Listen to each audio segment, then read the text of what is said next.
This is something, this is a whole new animal. This is not the same thing. And we can't compare the two. We can't act like they're the same thing. We cannot equivocate. This is much farther above and beyond. This is like when the woman, I forget who it was. She was a congressman or I forget what position she held, but there was a woman where a bunch of far right, like ANCAP guys tried to kidnap her. Like, these are not just protests. These are not like, this is not just unrest. This isn't civil unrest. These are acts of war on our government. We can't pretend that these are the same things.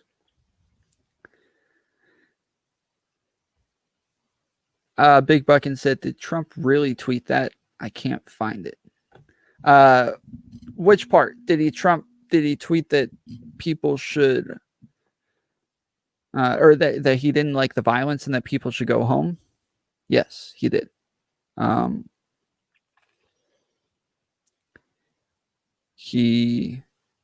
Or are you saying, did he tweet video of protesters breaking down the doors of Capitol Hill? Because that one was taken down.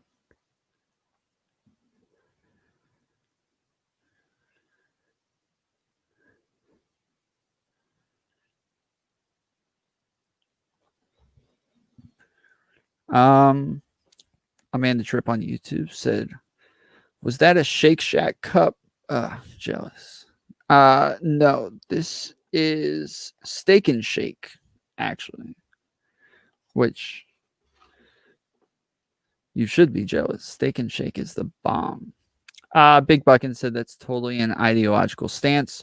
Calling 100,000 people fascists without any real evidence is irresponsible.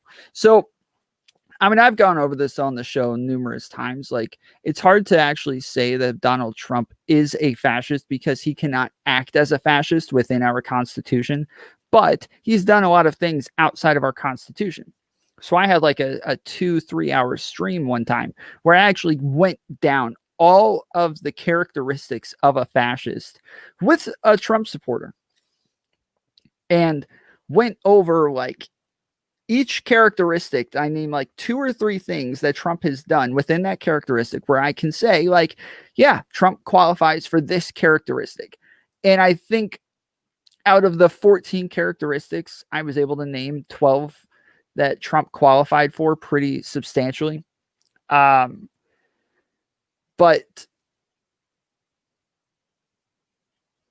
to say that like Trump's movement was a fascist movement wasn't actually correct. I wouldn't have said that until today, until people are trying to overturn our democratic process. So much so to where they're willing to attack our government. I mean, just imagine for a second that these are like Iraqis that did this, right? Nobody's going to sit there and be like, it's okay, man. The people have been, our government has been bombing them and attacking them and making their lives miserable. And now we can see that they're fed up. They're fed up. They've had enough. So it's understandable that they're going to go and attack the American government and bust through Capitol Hill by the hundreds. Nobody's going to say that. Nobody would be okay with that. We would look at these as acts of terrorism.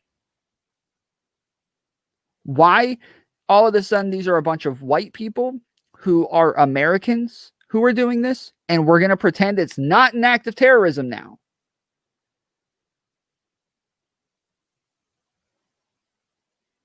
I would say that it's pretty clearly an act of terrorism.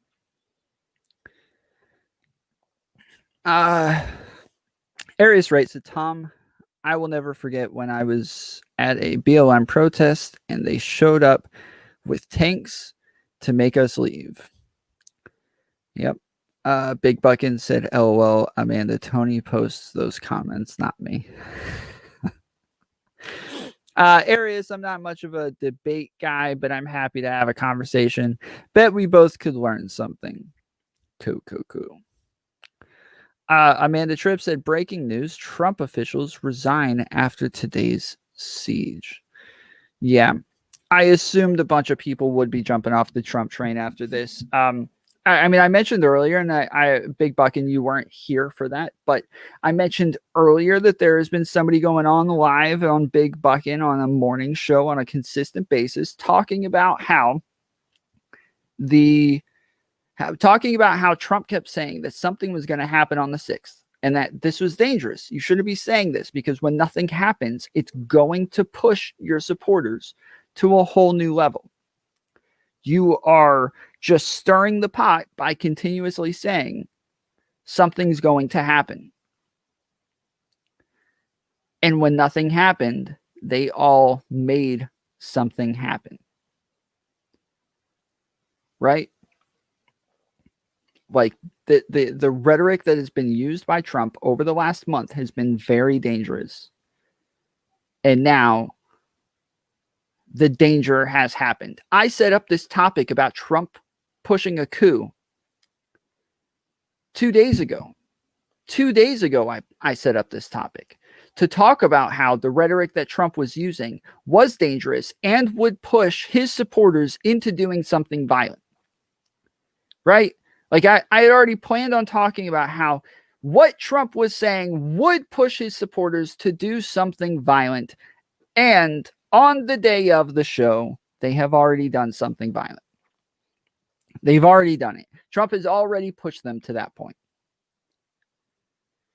And I think we all agree Trump has used his rhetoric over the last month irresponsibly. And we can say that Trump supporters are fed up, but I don't know what they're fed up with.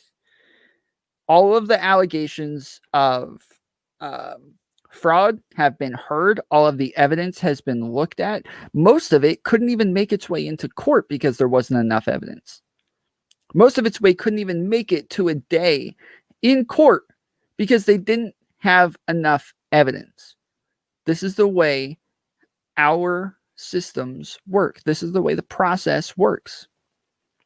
And when you show up to court and say, hey, we don't have any evidence, but we'd like our day in court, we'd like to be heard anyways. No, that's not how it works. You have to have evidence. You have to be able to show that you have been wronged in some way in order to get your day, in order to get your day in court. And they didn't do that.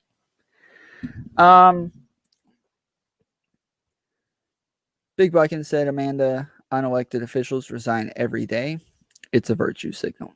I guess, I mean, I don't think all of Obama's people resigned before his administration was over.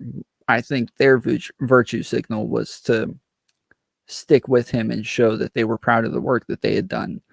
And instead, Trump's people are all jumping ship to show that they are not on board with this anymore. This is not okay. This has been pushed way too far.